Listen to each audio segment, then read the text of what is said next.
Slogan সংসদে বাজানোর প্রচেষ্টা করছেন, আওয়ামী লীগের অফিস খোলার চেষ্টা করছেন, এই সকল পায়তারা যদি চালনা আপনারা রাখেন তাহলে আপনাদের বিরুদ্ধে আমাদের যুদ্ধ অবতীর্ণ হবে ইনশাআল্লাহ। গতবারে আমরা একটা ভুল করেছিলাম, আন্দোলনে অনেকে স্ট্রাইক নিয়ে বাংলাদেশের জনগণের উপরে চাঁদাবাজির মহাসম্রাট সন্ত্রাস চালিয়েছিল, দুর্নীতি চালিয়েছিল। এবারের আন্দোলনে আমরা বলবো যারা চাঁদাবাজি করেন, সন্ত্রাসী করেন, দুর্নীতি করেন, আল্লাহর রাস্তায় আপনারা দূরে থাকবেন। আন্দোলনের দোহাই দিয়ে চাঁদাবাজির কিংকার আর দিতে পারবো না।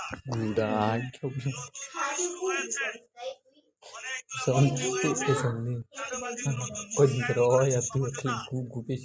তারা আওয়ামী লীগের সাথে সমঝোতা করে, চাঁদাবাজির সাথে সমঝোতা করে, সন্ত্রাসের সাথে সমঝোতা করে, দুর্নীতির সাথে সমঝোতা করে, ভারতের সাথে সমঝোতা করে, আওয়ামী লীগের সাথে সমঝোতা করে। এই নব্য সমঝোতাকারীদের আমাদের বয়কট করতে হবে ইনশাআল্লাহ। আমাদেরকে কথা বললে কথা বলেন নাকি তাদের চুলকানি শুরু হয়ে যায়। নাসরুদ্দিন পাটোয়ারি এমনি ভালো, শুধু বিএনপি সম্পর্কে না বললেই তার হইল।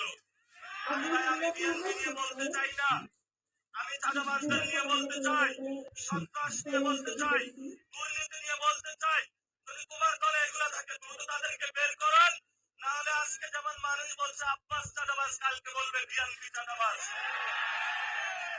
সবাই কিন্তু এখন বেশি নয়, অনেকের গায়ে একটু শিউরে উঠে যে আব্বাস চাঁদাবাজ বললে যে একজন ব্যক্তিকে অ্যাটাক করা হয়। এটা কোনো ব্যক্তি আব্বাস না, এটা পুরো বাংলাদেশের তাদের চিত্র ফুটে উঠে একটা ব্যক্তির মধ্যে দিয়ে। এই জন্য দ্রুত এগুলো বন্ধ করেন। যদি বন্ধ করতে না পারেন তাহলে সবারই কিন্তু চাদর ধরে আমরা টান দিব। যেখানে লেখা আছে চাঁদাবাজ, সন্ত্রাস, দুর্নীতি, সেখানে আমাদের শক্ত লড়াই হবে। আপনারা ঘরের দেওয়ালে, মার্কেটে, বিভিন্ন জায়গায় লিখে রাখবেন চাঁদাবাজদের বয়কট করুন। এখানে চাঁদাবাজের প্রবেশাধিকার নিষিদ্ধ, সামাজিকভাবে তাদেরকে বয়কট করতে হবে। মসজিদের মিম্বার থেকে খুতবা দিতে হবে, ক্লাস থেকে টিচার ঘোষণা করতে হবে।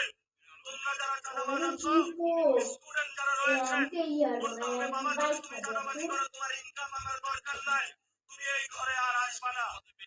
ও তার জামাইকে বলতে হবে তুমি যদি চাঁদাবাজি করো তোমার সংসারে আমার খাওয়ার দরকার নাই,